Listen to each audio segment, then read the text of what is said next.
Uber pulled up to my street and I already knew something was wrong before I even opened the door. It was the truck. A big white moving truck idling in my driveway, back doors hanging open. Two guys in gray coveralls carrying boxes out of my front door like it was a perfectly normal Tuesday afternoon. For a second I thought I had the wrong house. Then I saw my mother's wind chime. The ceramic one with the blue glaze that I'd hung by the porch when I moved in. Sitting in a cardboard box on the lawn, wrapped in newspaper like it was someone else's junk at a garage sale. My brother was leaning against the porch railing with a coffee in one hand and his phone in the other, not even watching.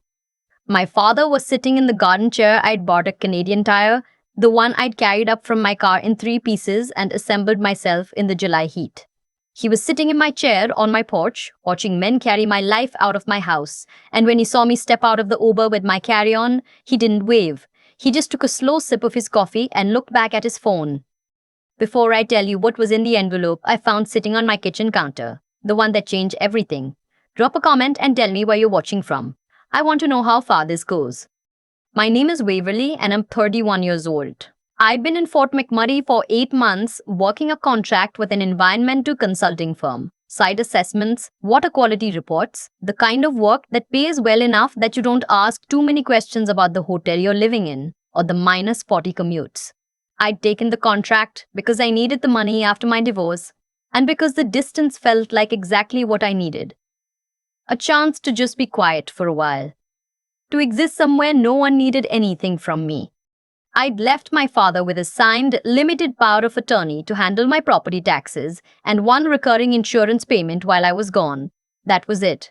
That was the only thing I'd asked him to manage. I was 31 years old, I had a good job, a small house in Barrie that I'd bought on my own at 28, and for 8 months I had trusted him with 2 transactions. He had found a third use for it. I stood on the sidewalk looking at my house and I did what 8 months of 12-hour days in a trailer park office had trained me to do. I slowed my breathing down. I put everything I was feeling into a drawer in the back of my mind and I closed it. Not because I wasn't furious. I was. I was so furious my hands were shaking inside my jacket pockets. But panic has never once solved a single problem I've ever had. And I was not about to hand my father the satisfaction of watching me fall apart on the lawn he was no longer mowing. I grabbed the handle of my carry-on and started up the driveway. My brother saw me first. He straightened up from the railing and said something to my father, who looked up. Neither of them moved toward me. Neither of them looked sorry. It's not what you think, my father said before I'd even reached the steps. I stopped at the bottom. I looked at the moving truck. I looked at the ceramic wind chime in the cardboard box. Walk me through it then, I said. My brother made a sound that wasn't quite a laugh, a little exhale of contempt. He's good at that sound. He's been making it at me since I was 12 years old and decided I wanted to study something he thought was useless. The market was right, my father said. You've been gone 8 months. The house was just sitting here. I bought this house, I said, with my money, 3 years ago. And you were never here, he said. He said it like it was a verdict, like absence was the same thing as abandonment. You were always working, always somewhere else. Your brother needed a down payment. He's been renting since him and Chantal split up and he's got the kids half the time and he needed something stable. This was the practical solution. I looked at my brother. He was looking at his phone. The practical solution, I repeated. I listed it with an agent, my father said. Got a good offer. Above asking. The buyers are a young couple. They close in 4 days. 4 days. I let that sit for a moment. I thought about my bedroom, my books, the patch of drywall in the hallway I'd painted 3 times trying to get the color right, finally landing on something between cream and grey that my friend called fancy beige every time she came over. I thought about the backyard and the raised garden beds I'd built from cedar planks the summer before I left. The ones I'd planted with tomatoes and basil and one very ambitious attempt at squash that had taken over entirely by August. I thought about the fact that I'd worked 8 months in a bunkhouse town, saving every dollar. And the house was the reason. It was the thing I was going back to. It was the plan. You used the power of attorney, I said. It wasn't a question. You signed it, my brother said, not looking up. He had a new jacket on, I noticed. Expensive. North Face, the kind with the real down filling, not the cheaper one. New boots too. He'd been struggling to make rent 4 months ago when I'd e-transferred him $300 because he said the kids needed winter gear. I signed it for property tax and insurance, I said. It's a general power of attorney, Waverly. My father's voice had taken on the patient, slightly tired tone he uses when he thinks I'm being difficult. It covers financial decisions on your behalf. The lawyer looked at it. Your lawyer, I said. My father didn't answer that. Inside my house, I could see a woman standing by the kitchen window. She was holding a clipboard and she was frowning at something on it. She was maybe 45, practical blazer, the kind of person who photographs kitchens with a wide-angle lens and describes them as eat-in, whether or not they actually are. The real estate agent, I assumed. Or the buyer. Who's inside? I asked. The buyer, my father said. She wanted to do a final walkthrough before the paperwork goes to the lawyer tomorrow. Is the sale finalized? Closes Friday, he said. Everything signed. The deposit's already cleared. I nodded. Okay, I said. My father blinked. He'd been expecting something else. I'd like to meet her, I said. And I walked up the steps past both of them and knocked on my own front door. The woman who opened it was not who I'd expected. She wasn't soft around the edges the way the phrase young couple had made me imagine. She was closer to 50, efficient looking, the kind of person who takes notes during phone calls. She introduced herself as the buyer's representative, a property investor acting on behalf of a numbered company. She looked at me the way people look at unexpected weather. You must be the daughter, she said. I didn't bother correcting the phrasing. I'm the owner, I said. She smiled with her mouth only. Your father has signing authority. The agreement of purchase and sale is fully executed. The deposit was $260,000, non-refundable, wired this morning. The balance of the purchase price is $410,000, due on closing. $670,000. I stood very still. I want you to understand something, she said, and her voice was not unkind, just final. We've done this before. We do it regularly. We're familiar with the legal framework around power of attorney and property transactions. Whatever conversation you're about to have, it's not going to change the paperwork. I looked past her into the kitchen. My kitchen. My dishes were still in the rack by the sink. Someone had started going through my cabinets. A few boxes were open on the counter, half packed. There was an envelope on the kitchen island. I recognized the logo in the top left corner. It was from the law firm I'd hired 3 years ago when I bought the house. That envelope. That's what I'd been thinking about since I got in the Uber from the airport. Not the wind chime. Not the moving truck. Not my brother's new jacket. I had a specific memory, 8 months old, of sitting at my kitchen table the night before I flew out to Fort McMurray, reading through my financial checklist one last time, and sliding a certified copy of a document into an envelope and leaving it exactly where I knew it would still be if I ever needed it. I'd been hoping I wouldn't need it. May I come in? I asked. She stepped back slightly, not quite an invitation, not quite a refusal. I walked in anyway. My father had followed me to the door. I could feel him and my brother hovering at the threshold, not sure whether to come in or stay out. That was new. Usually they fill every room they enter. The hesitation told me something. I walked to the kitchen island and picked up the envelope. What is that? My father asked. I opened it without answering. The document inside was 2 pages. I unfolded them and set them flat on the counter so she could see. I transferred this property into a family trust 8 months ago, I said, before I left for Fort McMurray. It's a revocable inter vivos trust, registered with the province, recorded with the land registry office. I am the sole trustee. My father is not named as a trustee or beneficiary. The woman looked at the document. Then she picked it up and read it. I watched her eyes move down the page. I watched them stop. I watched them move back up and read a section again. She set it down. The power of attorney, she said slowly, covers Waverly the individual. Yes, I said. But the title to this property is held by the Waverly Family Trust, not by Waverly the individual. Yes, I said. She looked at my father. He has no authority to execute a sale on behalf of the trust, she said. Not unless he is the trustee, which he is not. My father had gone very still. The agreement of purchase and sale, she said, her voice getting quieter and more precise with each word, was signed by someone who did not have the legal authority to sign it. That's not, my father started. That's forgery, she said. She wasn't angry yet, she was doing the math. The deposit, $260,000, already wired. Non-refundable, she had said. Non-refundable from her client to my father, who had already, I would later learn, transferred a portion of it to my brother and spent the rest paying down a line of credit and a personal loan that had nothing to do with anyone but himself. She picked up her phone. I'm calling our solicitor, she said. Do not touch anything. Then she looked at me and her voice shifted by about 3 degrees. I'm sorry, she said. And I believed her, actually. This was not a woman who wanted to be in this situation. She had done a deal she believed was clean, and it had just turned into something else entirely. The next 15 minutes were the kind that expand and compress at the same time. My father tried 4 different approaches. First, he said the trust was invalid. Then he said I'd misled him about the scope of it. Then he said he'd been acting in my best interest. Then, and this is the one I'll remember for the rest of my life, he said I should be grateful because the offer had come in above asking and he'd negotiated well. I didn't respond to any of it. I sat on my kitchen stool and I drank a glass of water and I let him talk. My brother tried a different angle. He pulled me aside near the hallway and lowered his voice and said, look, the deal's going to fall apart now anyway. There's no reason to make this into a legal situation. We can figure it out. He can pay you back. Not all at once, obviously, but over time. He's trying to help me out, Waverly. I've got the kids.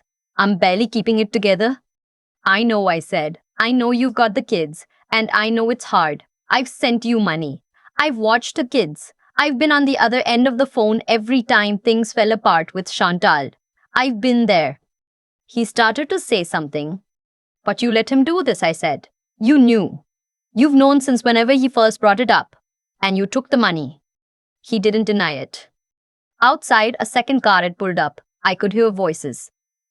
My neighbor to the left, a retired high school teacher named Mr. V, who has lived on the street for 30 years and knows everything that happens on it, had come out to his front step and was watching with his arms folded. The woman was on the phone with her solicitor for 11 minutes. When she hung up, she walked to where my father was standing by the back window and she said, very clearly, you represented yourself as having authority to sell this property. You did not have that authority. My client has wired $260,000 based on a fraudulent transaction. We will be pursuing full recovery through every available legal channel. I'd strongly suggest you contact a lawyer in the next hour. My father turned to me. He didn't say he was sorry. I want to be honest about that because I think some people expect that part. There was no sorry. There was a long moment where I thought maybe it was coming, where his face did something complicated and then it passed, and what replaced it was something I recognized from childhood. The look he gets when he feels cornered by someone he expected to simply comply. You made me look like a criminal in front of her, he said. You committed fraud, I said. I didn't make you anything. I did this for your brother. I know you did. And you're going to let them ruin us over a house? It's my house, I said. It has always been my house. I bought it, I renovated it, I pay the property taxes on it. I am the only reason it exists in your life at all. And yes, I am going to let the law do what the law does. Because I am done being the person this family treats as a resource to be used up. My brother had gone quiet. He was sitting on the couch I'd had since university. The old grey one I'd reupholstered myself with a YouTube tutorial and a staple gun. And he was staring at the floor. Mr. V was still on his front step. The woman and his solicitor had already, I would learn the next day, contacted the Ontario Provincial Police and filed a report for mortgage fraud and fraudulent misrepresentation. The deposit had been traced. My father's lawyer, his actual lawyer, not the one he'd vaguely implied he'd consulted, called him that evening. I know this because my father called me at 9 o'clock and said things I'm not going to repeat. And then said, you could still drop this, and I said, I really couldn't, and I hung up. What I haven't told you yet is what happened with my brother 2 days later. He showed up at my door on a Wednesday morning with his laptop. He'd found something, old text messages between me and my ex-husband, screenshots taken out of context, a conversation from the year before our divorce where I'd vented about money in a way that, pulled out of its surrounding weeks of conversation, could be made to look like I'd hidden an asset from him during the settlement. He'd already drafted an email to my ex's lawyer. He said, "Drop the charges against Dad. Sign over a cash settlement to me for the equity I would have gotten if the deal had closed, or he sends it." I looked at him for a long moment. I thought about the $300 I'd sent him in September. I thought about the afternoon 2 years ago when I drove 4 hours to help him move because he couldn't afford movers. I thought about all the ways I had been present for him and the one way, the fundamental way, he was choosing not to be present for me. Then I said, "Those texts are from a joint family law mediation session. They're covered under settlement privilege. Your lawyer, assuming you have one, can confirm that in about 4 minutes. If you send that email, you are interfering with the legal proceeding and potentially exposing your ex-lawyer friend to sanctions for advising you to do it, and you are adding obstruction to the list of things the OPP is already looking at." He stared at me. I said, "I'm not angry at you. I'm genuinely not. But I need you to understand that there is no version of this where I absorb the consequences of what you and Dad chose to do. That chapter is finished." He left without sending the email. The OPP investigation took several months.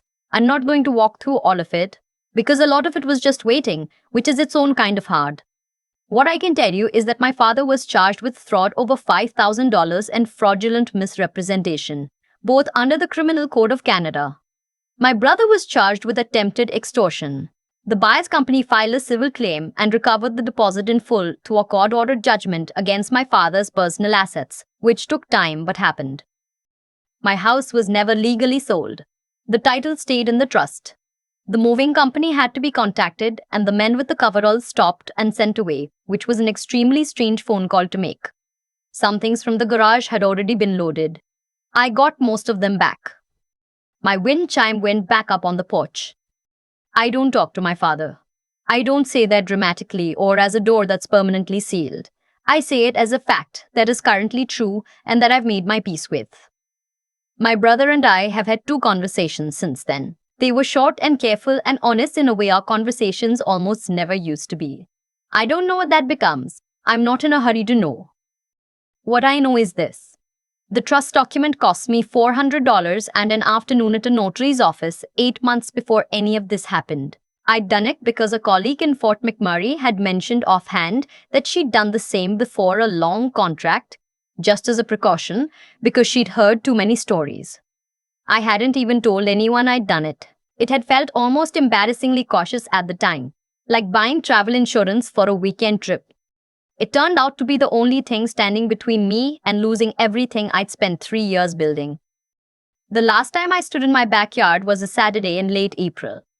The raised garden beds had survived the winter under a layer of dead leaves, and they were already showing the first suggestions of green where I'd thrown down some early seeds. My neighbor, Mr. Getron, B, was in his yard too when he called over the fence and asked how things were going. I said slowly, which made him laugh. He said slowly is fine. Slowly is fine. Slowly means it's still moving. I stood there for a while after he went inside, just looking at my yard, my cedar planks, my very stubborn patch of soil that has decided it wants to grow things whether I'm here or not. I wasn't happy exactly. Not yet, but I was home and the door was locked and I was the only one who had the code. The $400 notary appointment that saved everything. I almost cancelled it. I was exhausted the night before I flew out, running through a checklist at my kitchen table at 2 o'clock, and I remember thinking that I was probably being paranoid, that I was the kind of person who buys extra batteries before a camping trip that never gets rained on.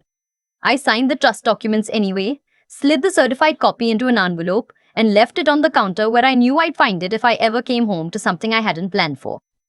I think about that a lot, not because I think I'm especially smart, but because I almost talked myself out of it. And if I had, I would have come home to an empty house and a signed agreement and very little recourse. The trust was the thing that worked. But what actually protected me was the decision to prepare while I still could, before there was any reason to believe I needed to. That's the part that's hard to explain to people when they ask how I got through it. They want the dramatic answer, the confrontation, the legal argument, the moment I pulled out the document. But the real answer is quieter than that. It's 8 months of keeping my finances organized and documented from a bunkhouse in northern Alberta. It's not panicking on the lawn when every part of me wanted to. It's knowing the difference between what I was feeling and what I needed to do next. My father is a person who believes that love justifies almost any decision. I think he genuinely believed he was solving a problem. That's the part I've had to sit with, because it would be easier if he was simply a villain. He's not. He's someone who has never once stopped to ask whether his solutions belong to him to make. He spent decades treating my stability as a shared resource, something the family could draw from when things got tight, and he never once considered that stability doesn't sustain itself automatically. It's built, slowly, carefully, by the person who actually does the work. What my brother chose to do with those text messages, that was something different. That was a person who knew exactly what he was doing and did it anyway. And I've thought about that more than I expected to. Not with anger, really, but with a kind of grief. Because I loved my brother. I do love him. And he sat on my couch in my house and tried to use my own words against me. The thing is, none of it worked.